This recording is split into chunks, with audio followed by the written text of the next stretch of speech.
हरे कृष्णा। आप सभी को सावन पुत्रदा एकादशी की हार्दिक शुभकामनाएं। आज सुनेंगे सावन पुत्रदा एकादशी व्रत कथा। तो प्रेम से बोलिए लक्ष्मी नारायण की जय। हिंदू धर्म में हर साल श्रावण मास की शुक्ल पक्ष की एकादशी तिथि को सावन पुत्रदा एकादशी व्रत रखा जाता है। धार्मिक मान्यताओं के अनुसार पुत्रदा एकादशी व्रत रखने से वैवाहिक जोड़ों को पुत्र रत्न की प्राप्ति होती है। संतान की प्राप्ति के लिए वैवाहिक पुरुष या स्त्री इस व्रत को रख सकती हैं। इस व्रत में भगवान विष्णु और माता लक्ष्मी की पूजा की जाती है। साथ में भगवान श्री कृष्ण के बाल रूप की पूजा की जाती है। इस व्रत से भगवान विष्णु भक्तों को मनवांछित फल देते हैं और जीवन में सुख समृद्धि और खुशहाली आती है। तो चलिए अब शुरू करते हैं पुत्रदा एकादशी व्रत कथा। तो प्रेम से बोलिए लक्ष्मी नारायण की जय। एक बार द्वापर युग में श्री युधिष्ठिर जी भगवान श्री कृष्ण से कहते हैं, हे मधुसूदन, मैंने श्रावण मास की कृष्ण पक्ष की कामिका एकादशी का सविस्तार वर्णन सुना। अब आप मुझे कृपा करके सावन शुक्ल पक्ष एकादशी का क्या नाम है, व्रत करने की विधि तथा इसके महत्व के बारे में कुछ बताएं। भगवान श्री कृष्ण कहते हैं, हे धर्मराज, कि इस एकादशी का नाम पुत्रदा एकादशी है। इस एकादशी को पवित्रा एकादशी भी कहा जाता है। पुत्रदा एकादशी व्रत करने वाले व्यक्ति को पूजा के बाद श्रावण पुत्रदा एकादशी व्रत की कथा जरूर सुननी चाहिए। ऐसा करने से व्रत पूर्ण होता है और मनोकामनाएं पूर्ण होती है। अब शांतिपूर्वक इस कथा को सुनो। इसके सुनने मात्र से वाजपेयी यज्ञ का फल प्राप्त होता है। हे धर्मराज, इस कथा को ध्यानपूर्वक सुनो। द्वापर युग के आरंभ में माहिष्मती नामक एक नगरी थी, जिसमें महिजीत नामक एक राजा राज्य करता था। लेकिन पुत्रहीन होने के कारण राजा को राज्य सुखदायी नहीं लगता था। उसका मानना था कि जिसकी संतान न हो उसके लिए यह लोक और परलोक दोनों ही दुखदायी होते हैं। पुत्र सुख की प्राप्ति के लिए राजा ने अनेक उपाय किए, परंतु राजा को पुत्र प्राप्त नहीं हुए। वृद्धा अवस्था आती देखकर राजा ने प्रजा के प्रतिनिधियों को बुलाया और कहा, हे प्रजाजनों, मेरे खजाने में अन्याय से उपार्जी हुई धन नहीं है, न ही मैंने कभी किसी देवताओं तथा ब्राह्मणों का धन छीना है और न ही मैंने किसी दूसरे के धरोहर को लिया है, तथा मैं प्रजा को पुत्र के समान पाल रहा हूँ। मैं अपराधियों को पुत्र तथा बंधुओं की तरह दंड देता हूँ। कभी किसी से घृणा नहीं की, सबको समान माना, सज्जनों की सदा पूजा करता हूँ। इस प्रकार धर्मयुक्त राज्य करते हुए भी मेरे पुत्र नहीं है, सो मैं अत्यंत दुख पाल रहा हूँ।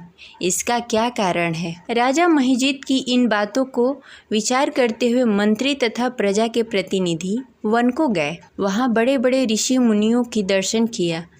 राजा की उत्तम कामना की पूर्ति के लिए किसी श्रेष्ठ तपस्वी मुनि को देखते फिरते रहे। फिर एक आश्रम में उन्होंने अत्यंत वयोवृद्ध धर्म के ज्ञाता बड़े तपस्वी, परमात्मा में मन लगाए हुए, निराहार, जितेंद्रिय, जितात्मा, जित क्रोध, सनातन धर्म के गुण तत्वों को जानने वाले, समस्त ज्ञानों के ज्ञाता लोमस मुनि को देखा, जिनका कल्प के व्यतीत होने पर एक रूम गिरता। फिर राजा के मंत्री और नगर के नगरवासी सामने जाकर ऋषि को प्रणाम किया। उन लोगों को देखकर मुनि ने पूछा कि आप लोग किस कारणवश यहाँ आए हैं। निसंदेह मैं आप लोगों का हित करूँगा।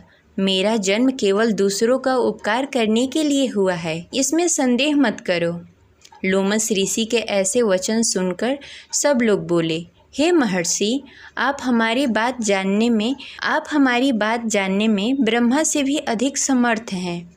अतः आप हमारे इस संदेह को दूर कीजिए कि माहिष्मतीपुरी का धर्मराज राजा महिजीत, जो कि प्रजा को पुत्र के समान पालता है, फिर भी वह पुत्रहीन होने का कारण क्या है। उन लोगों ने आगे कहा कि हम लोग उनकी प्रजा हैं, अतः उनके दुख से हम भी दुखी हैं।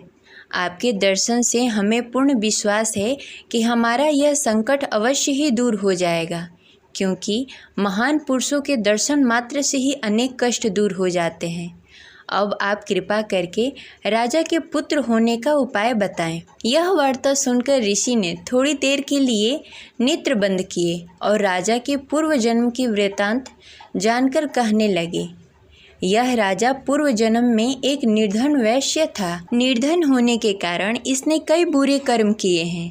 यह एक गांव में दूसरे गांव व्यापार करने जाया करता था। एक समय ज्येष्ठ मास के शुक्ल पक्ष के द्वादशी के दिन मध्याह्न के समय, जबकि वह 2 दिनों से भूखा प्यासा था, एक जलाशय पर जल पीने गया। उसी समय पर एक तत्काल की ब्याही हुई प्यासी गौ जल पी रही थी। राजा ने उस प्यासी गाय को जल पीते हुए हटा दिया और स्वयं जल पीने लगा। इसीलिए राजा को यह दुख सहना पड़ रहा है। एकादशी के दिन भूखा रहने से वह राजा हुआ और प्यासी गौ को जल पीते हुए हटाने के कारण पुत्र वियोग का दुख सहना पड़ रहा है। ऐसा सुनकर सब लोग कहने लगे, हे ऋषि, शास्त्रों में पापों का प्रायश्चित भी लिखा है, अतः जिस प्रकार राजा का यह पाप नष्ट हो जाए वह आप उपाय बताएं। लोमस मुनि कहने लगे कि श्रावण शुक्ल पक्ष की एकादशी को, जिसे पुत्रदा एकादशी भी कहते हैं, तुम सब लोग व्रत करो और रात्रि जागरण करो, तो इससे राजा का यह पूर्व जन्म का पाप अवश्य ही नष्ट हो जाएगा। साथ ही राजा को पुत्र की अवश्य ही प्राप्ति होगी। लोमस ऋषि के ऐसे वचन सुनकर मंत्रियों सहित सभी प्रजावासी नगर को लौट आए और जब श्रावण मास की शुक्ल पक्ष की एकादशी आई तो ऋषि के आज्ञानुसार सबने पुत्रदा एकादशी का व्रत का पालन किया और जागरण भी किया। इसके पश्चात द्वादशी के दिन इसके पुण्य का फल राजा को दिया गया। उस पुण्य फल के प्रभाव से रानी ने गर्भ धारण किया और प्रसव काल समाप्त होने के पश्चात उन्होंने बहुत ही तेजस्वी पुत्र को जन्म दिया। इसलिए हे राजन, इस श्रावण शुक्ल पक्ष एकादशी का नाम पुत्रदा एकादशी पड़ा। अतः संतान सुख की इच्छा हासिल करने वाले इस व्रत को अवश्य करें।